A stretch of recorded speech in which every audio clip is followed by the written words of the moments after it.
Welcoming Tamanna Syed. How you doing today, Tamanna? I'm doing great, Steve. How are you? I'm doing good, thanks.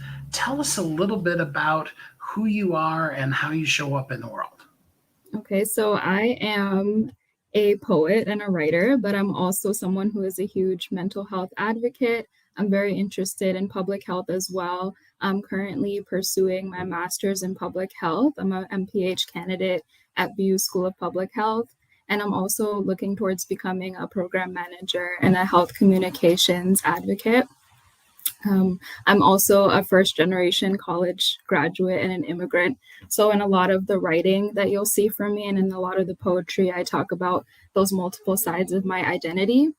And I also have a huge list of hobbies that I'm interested in. I would say, of course, poetry is one of them, but I'm interested in anything creative arts and writing. I'm an artist. I also love to do henna, filmmaking, screenwriting, and I have a huge love for storytelling and fiction. The poems that are in this, because it is a totally entire book of poems, the poems that are in this, they span pretty much your whole life to date. Is that correct? Pretty much my whole life, I would say I've included the poems that I've written since I was around the age of 12. So it is pretty much my whole life. I would say, like, from middle school until basically high school and college, my graduate program.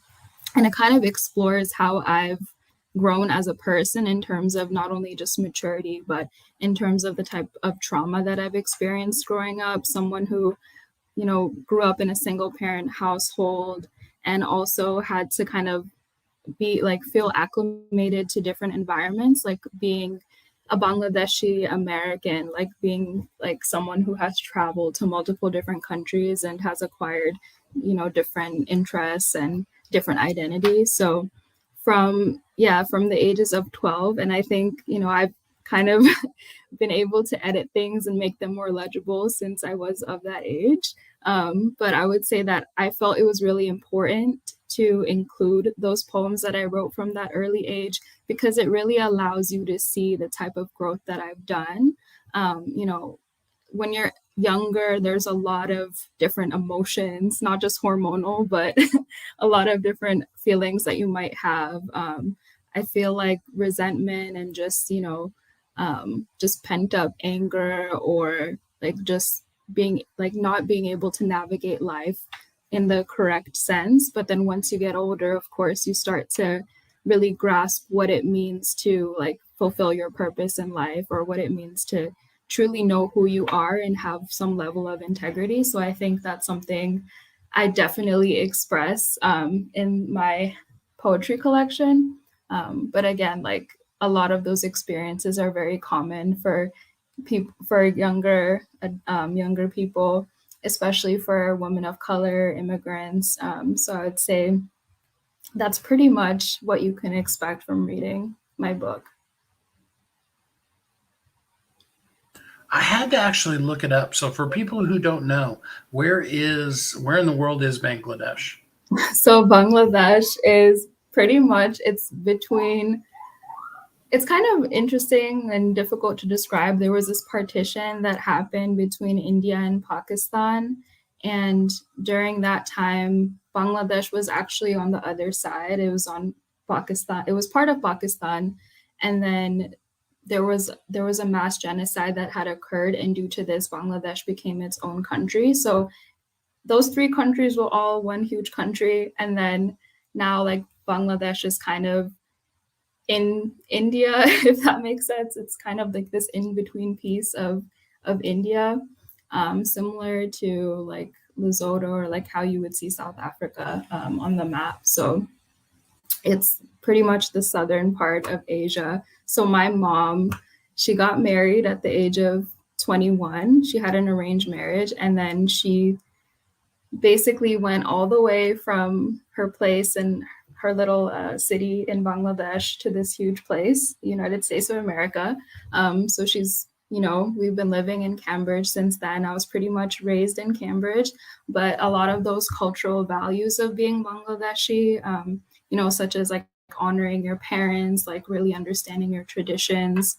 Those are kind of the norms that I grew up having. And I think trying to adapt to both like American culture and Bangladeshi culture is something that I've really had to navigate. And you'll see that when I write my book, especially when you read my book.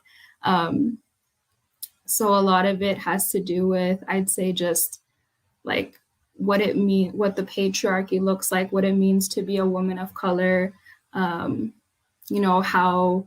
I pretty much like go through the world in a very fearless way, and I always have to like come out as strong at the end. But I think in reading my book, from the title, you might have noticed that, it's two birds, it's the falcon and the dove. So the falcon is like, this more fierce, passionate, assertive creature. And then you have the dove, which is more docile, it's more submissive, it's more like warm and gentle. So those are the two types of my identities, two parts of my identity that I've really explored. So yeah, and I think that identity was basically formed as, I learned to become more acclimated to these two different cultures. And it's interesting because even on the cover, it kind of shows the dove captured in the talons of the falcon. And does it feel that way sometimes? Like, I've got this sensitive side of me, but that fierce side has just got a hold of me. Yeah. I think it could actually go both ways. Like, you're carrying the dove. Like the dove is a part that you're really carrying with you, even though your dominant side, like to the world, you might be seen as someone who is fearless or someone who is like confident on the outside. I think we all have different experiences and maybe even insecurities or weaknesses. And sometimes we see our vulnerabilities or like the dove as a weakness, but it's not necessarily, weak to be vulnerable, weak to express your emotions and your feelings. And I think we all hold those different sides of our personality within. But sometimes we have to decide which side to really unleash. So I think that's really like what it means when you see like that falcon carrying that dove and kind of latching onto that dove. Like I want to be able to nurture that side of my personality, but I also want to be able to unleash the other side as well. So they come kind of hand in hand. Yeah. That's good stuff. So the totally unfair question that I always ask everybody, which is your favorite children? No, so in this case, do you have a favorite today of the poems out of your book? Mm-hmm.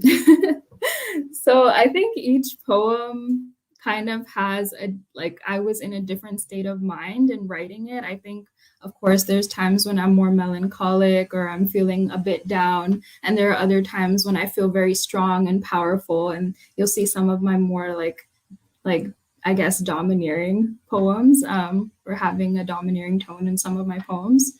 I think I would say The Woman and the Children is one of my favorites. And The Sin of Old Age is also one of my favorites. I think when I was writing The Woman and the Children, it was actually a poem that I had performed in college during a poetry slam. And I wrote the poem because there was like a deep urgency that I felt to really express what it meant to be a woman and what it meant to really like go for your rights, especially as someone who has experienced various forms of abuse and trauma in life, in different levels. So I think, exploring misogyny or like just exploring the world in those ways is what I really wrote about in that poem. And when you read it, you can kind of feel how I was feeling. And I think, in a sense, that poem is really exerting that energy. Like, even as you read it, it kind of sounds like a song. It kind of sounds like maybe a rap song, or that's what some people have said. But I think The Sin of Old Age, the reason why I also like that is because I'm looking at it from the lens of someone who's outside of myself. So in a lot of the poetry, I I basically speak in the first person. I speak from the point of view of myself. And then I'm trying to basically see something from someone else's point of view, like a woman that I had seen who was older, and kind of wondering how our lives juxtapose with one another and how we also have so many interconnections with each other as humans, and how I kind of see myself in her. So I think out of a lot of my poems, that's also one of my favorites. And I think, you know, when my friends have read through the poetry, they would also say that that was one of their favorites as well. They're all so good, and they do really span every bit of life existence, from just, things that you were musing about when you were, a teen, or those kind of things, to, some Mhm. really deep issues that, we've dealt with in society recently. So that's really cool. The book is called The Falcon and the Dove. I am going to put the link in to the chat so that if anybody wants to get it, they can get it on Amazon today. What are your intentions to do? Did you just need to put the book out of you, or do you want to go deeper and further with people? So I think what really inspired me to write the book was basically like when I was a kid, I experienced, I guess, a lot of social isolation. And I was kind of a quiet kid that used to like keep to myself. And I really want people to understand that it's okay to, have these feelings. And poetry is a way of, feeling like getting out that catharsis and just being able to release a part of you that you felt kind of was silenced. And I want to basically give this basically share this book with people who somehow resonate with that, especially, being someone who kind of stood out from the crowd, or someone who really really saw themselves as different and want to be able to explore that more. Of course, like I'm still young, um, and I have, a long way to go, and probably like my poems from 5 years, 10 years from now are going to look a lot different. But I think from someone who is my age or younger, they'll really love, some of the poems, and they'll really be able to relate to it. So my goal here is just to, get this out, get people to read it, kind of sense how they feel. And later on, I also want to be able to go into different forms of writing. So also fictional writing, storytelling. I'm currently actually taking a storytelling class at BU. So it's exploring different health issues across the globe. It's from the Global Health Program, and we're doing NPR radio, and also being able to publish stories. And I think later on, I would also love to go into screenwriting as well, drama writing as well. So I think my lens, it's really large. It doesn't just end here. But yeah, this is kind of my first step, and I'm really glad that I'm taking this step with you. Absolutely. The book is called The Falcon and the Dove. It is The Falcon and the Dove. I want to make sure that my words didn't sound weird there. And it is available today, actually, for free on Amazon. You can help participate in making this book a bestseller, and it'll be available, of course, ongoingly on Amazon. Do get the book, The Falcon and the Dove. Tamanna, thanks so much for spending some time with us here on the show today. Thank you so much. I enjoyed being here.